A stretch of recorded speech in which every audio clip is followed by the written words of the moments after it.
It was hot again, and I had enjoyed the summer with few restrictions.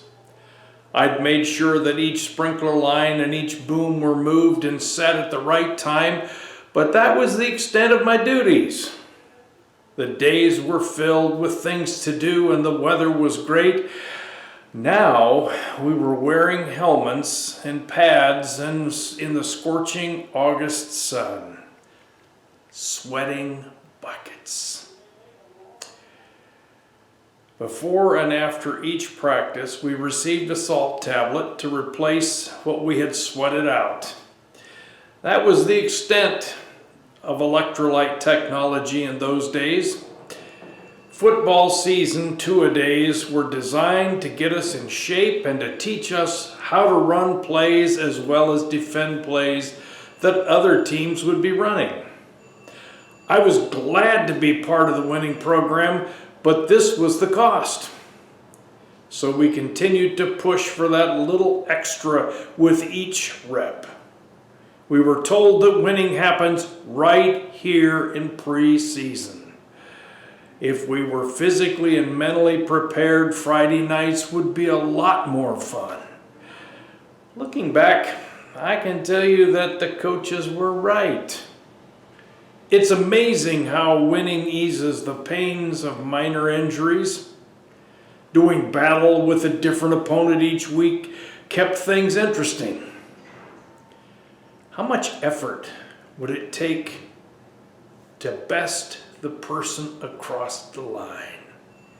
How could I outthink and outmaneuver my adversary? I was the lightest interior lineman in the conference, so I had to use leverage and quickness to gain the tactical advantage I needed. The Apostle Paul used this scenario a lot. Oh, they didn't have football in those days. They were Olympians. But the principles were the same. In biblical language, this is referred to as discipline. Being prepared for an event. Understanding one's strengths and weaknesses, devising a plan to mitigate the weaknesses and enhance the strengths. This is what discipline refers to. The writer to the Hebrews quotes an old proverb in discussing how we should view these things.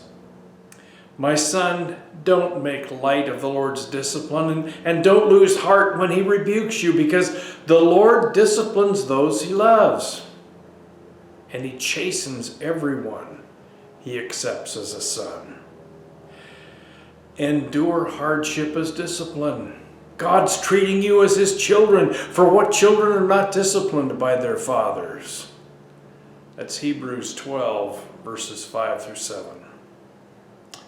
Hardship reveals deficiencies in our character and our behavior. These revealed flaws give us the opportunity to learn how to compensate for them. No discipline seems present at the time, but painful. Rather on, however, it provides a harvest of righteousness and peace for those who have been trained by it. Therefore, strengthen your feeble arms and your weak knees. Make level paths for your feet so that the lame may not be disabled, but rather healed. Again, Hebrews chapter 12, verses 11 and 13. The two-a-days of life can lead to Friday night victories for each of us.